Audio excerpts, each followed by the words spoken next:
يا إلهي، هذا إسماعيل قد أسلم وجهه إليك، اللهم تقبل منا هذا القربان، بسم الله وفي سبيل الله. لقد جاء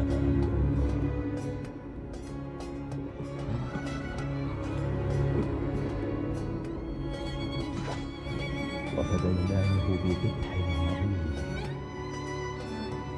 وتركنا عليه في الآخرين. Bismillahirrahmanirrahim. Assalamualaikum warahmatullahi wabarakatuh. Idul Adha atau yang dikenal dengan Hari Raya Haji merupakan hari raya umat Islam yang jatuh setiap tanggal 10 Zulhijjah, coy. Momen Idul Adha ini tidak dapat dilepaskan dengan peristiwa yang menimpa keluarga Nabi Ibrahim alaihi salam. Peristiwa itu tercantum dalam Al-Quran, coy, surat As-Safaat ayat 100 sampai 103. Berarti kita kali ini kita akan menjabarkan tafsir ayat 100 sampai 103 dan kita mengutip dari kemenak.go.id, coy. Nah, tafsir ini menceritakan kisah Nabi Ibrahim secara full dan detail sekali, coy. Dan di dalam tafsir ini juga menceritakan Nabi Ismail menyampaikan permintaan terakhir kalinya waktu ingin disembelih tersebut, coy, dalam melaksanakan syariat yang diberikan kepada Nabi Ibrahim untuk bersedia dikorbankan, coy. Nah, seperti apa konten kita kali ini dan apa permintaan Nabi Ismail itu terkait akan menunaikan korban dari syariat Allah Subhanahu wa taala ini, coy.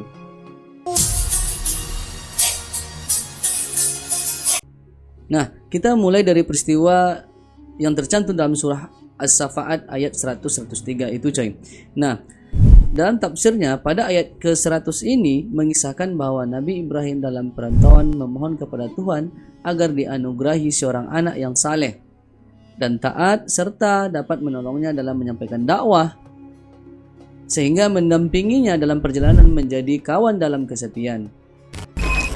Kehadiran anak itu sebagai pengganti dari keluarga dan kaumnya yang ditinggalkannya. Permohonan doa Nabi Ibrahim ini diperkenankan oleh Allah Subhanahu wa taala. Kepadanya disampaikan berita gembira bahwa Allah Subhanahu wa taala akan menganugerahkan kepadanya seorang anak laki-laki yang punya sifat yang sangat sabar. Sifat yang sangat sabar itu muncul pada waktu baligh, karena pada masa anak-anak sedikit sekali didapati sifat-sifat seperti sabar, tabah, dan lapang dada, coy. Nama anak remaja itu ialah Ismail, anak laki-laki pertama dari Ibrahim. Ibunya bernama Hajar, istri kedua Nabi Ibrahim tersebut, coy. Seperti yang diketahui bersama, putra kedua Nabi Ibrahim ini bernama Nabi Ishak, tentunya teman-teman. Kemudian Nabi Ishak ini lahir sesudah Nabi Ismail dari ibunya, dari istri pertama Nabi Ibrahim tersebut, tentunya teman-teman. Nah, itulah tafsir dari ayat 100 ini, tentunya teman-teman. Kita lanjut ke ayat 101. Ayat 101 ini menerangkan ujian yang berat bagi Ibrahim. Allah memerintahkan kepadanya agar menyembelih anak satu-satunya sebagai korban di sisi Allah Subhanahu wa taala. Ketika itu Ismail mendekati masa balik atau remaja, coy. Suatu tingkatan umur sewaktu anak-anak dapat membantu pekerjaan orang tuanya. Menurut Al-Fara, usia Ismail pada saat itu ialah 13 tahun.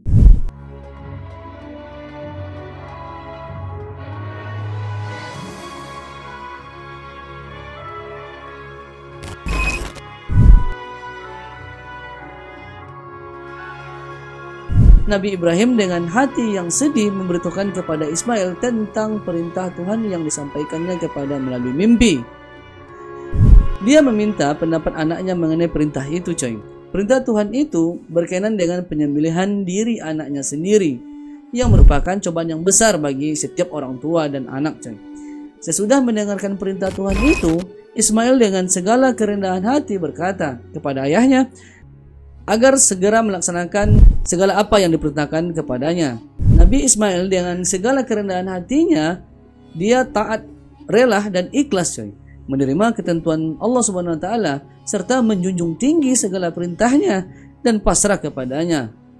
Ismail yang masih sangat muda itu mengatakan kepada orang tuanya bahwa dia tidak akan gentar menghadapi cobaan itu, tidak akan ragu menerima qada dan qadarnya Allah Subhanahu wa taala tersebut, coy. Nabi Ismail dengan tabah dan sabar akan menahan derita penyembelihan itu. Sikap Ismail sangat dipuji oleh Allah Subhanahu wa taala. Ini tercantum dalam firman-Nya yang artinya, dan ceritakanlah wahai Muhammad kisah Ismail di dalam kitab Al-Quran. Dia benar-benar seorang yang benar janjinya, seorang rasul dan nabi.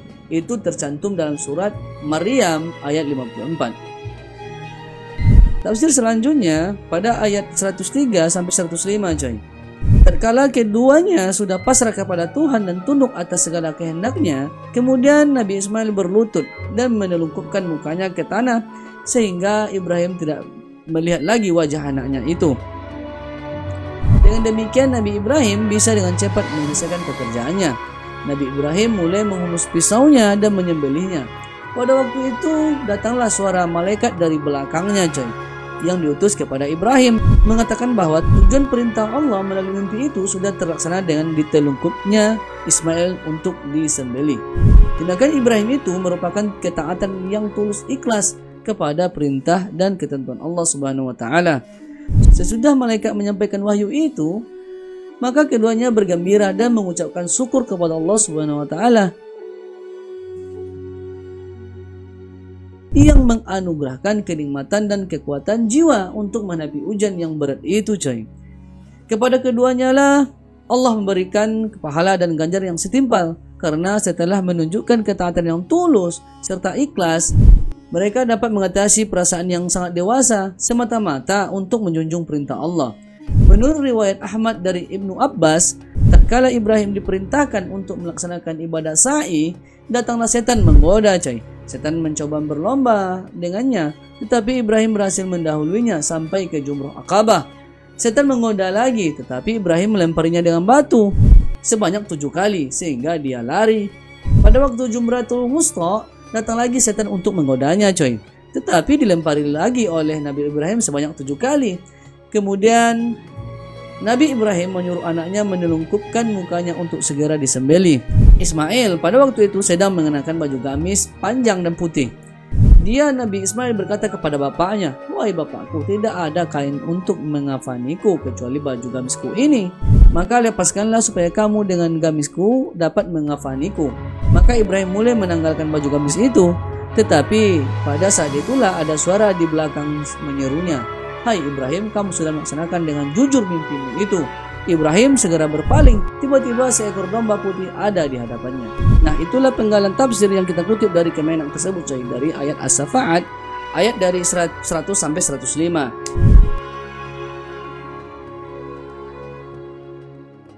Pada awal kisahnya, kala itu Nabi Ibrahim dan Siti Hajar sangat menantikan kehadiran calon buah hati mereka coy. Untuk itulah mereka tak henti-hentinya meminta doa kepada Allah Subhanahu wa taala agar diberikan keturunan yang dapat melanjutkan misi dakwanya.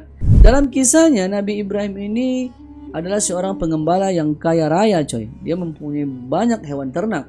Nah, pada suatu hari Nabi Ibrahim ditanya oleh seseorang yang datang padanya.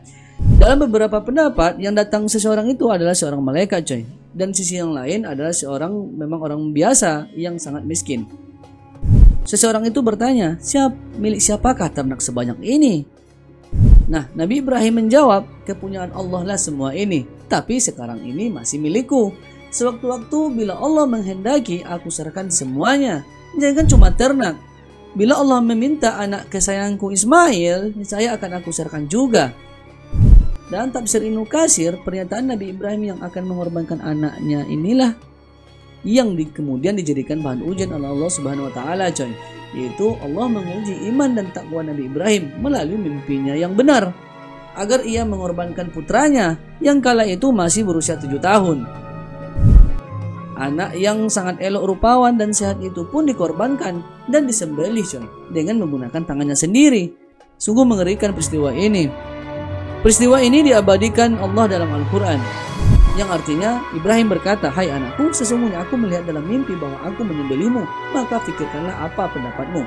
Ismail menjawab, "Wahai ayahku, kerjakanlah apa yang diperintahkan kepadamu. Insya Allah engkau akan mendapatiku termasuk orang yang sabar." Itu tafsir dari Ibnu Katsir ayat 102 tadi coy. Kita lanjutkan coy. Nabi Ibrahim memantapkan niat dan tekadnya, dan Nabi Ismail pun pasrah seperti tawakalnya ayahnya. Setelah Nabi Ibrahim mendapat perintah untuk menyembelih anaknya, datanglah setan yang hendak menggoda Nabi Ibrahim, Siti Hajar dan Ismail tersebut tentunya teman-teman.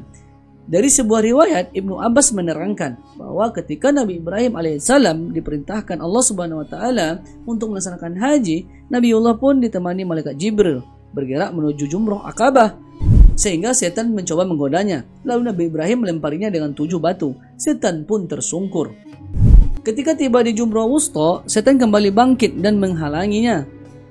Nabi Ibrahim kembali melempar setan tersebut dengan batu 7 kali coy, sehingga setan kembali tersungkur dihantam batu. Selanjutnya, dikala Nabi Ibrahim bergerak ke Jumrah Ula, rupanya setan tidak kapok untuk menghalanginya coy. Nabi Ibrahim pun kembali melemparinya dengan batu sebanyak 7 kali. Setan pun juga tersungkur, lalu lenyap tak nampak lagi. Dalam riwayat lain mengatakan, kala Nabi Ibrahim diperintah Allah untuk menyembelih anaknya Ismail, setan datang mencoba untuk merecokinya coy. Tapi Nabi Ibrahim kekeh untuk melaksanakan perintah itu. Bahkan lantaran itu setan pun dilempari batu 7 kali, dan peristiwa ini terjadi di sekitar Jumrah Aqabah. Setan rupanya tak mau kehilangan akal, maka setan datang merayu Siti Hajar, istrinya Ibrahim, untuk membujuk suaminya agar tidak menyembelih Ismail. Tapi Siti Hajar tak peduli coy, malah ia melemparinya setan tersebut dengan batu sebanyak 7 kali di Jumrah Wusta. Selanjutnya setan juga belum menyerah. Kini giliran Nabi Ismail yang dibujuknya agar tidak mau dikorbankan ayahnya. Sialnya Ismail begitu teguh pada pendiriannya, bahkan ia menumpuki setan dengan batu sebanyak 7 kali juga di Jumrah Ula. Itulah riwayat seputar perlawanan manusia yang diwakili oleh Nabi Ibrahim, Siti Hajar dan Nabi Ismail dulu terhadap sang iblis setan tersebut coy. Kini saatnya jamaah haji harus bisa melempari setan-setan yang mengganggunya tersebut coy. Itu adalah lambang bahwa pelaksanaan haji untuk mengingat perlawanan dari Nabi Ibrahim, Siti Hajar dan Nabi Ismail coy. Poin penting dalam konten kita ini adalah yang menyedihkan kita bersama coy, yaitu adalah permintaan terakhir Nabi Ismail kepada ayahnya yang hendak mau disembelih coy. Sebelum melaksanakan proses kurban coy, Nabi Ismail menemui ayahnya serta meminta permintaan terakhir kepada Nabi Ibrahim tersebut coy.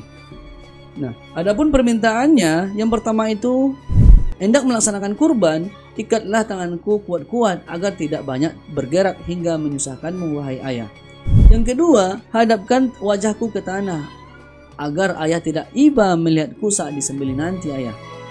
Yang ketiga, sing-singkanlah pakaianmu agar tidak terkena darahku yang bisa mengurangi pahalaku dan membuat terharu ibuku saat melihatnya.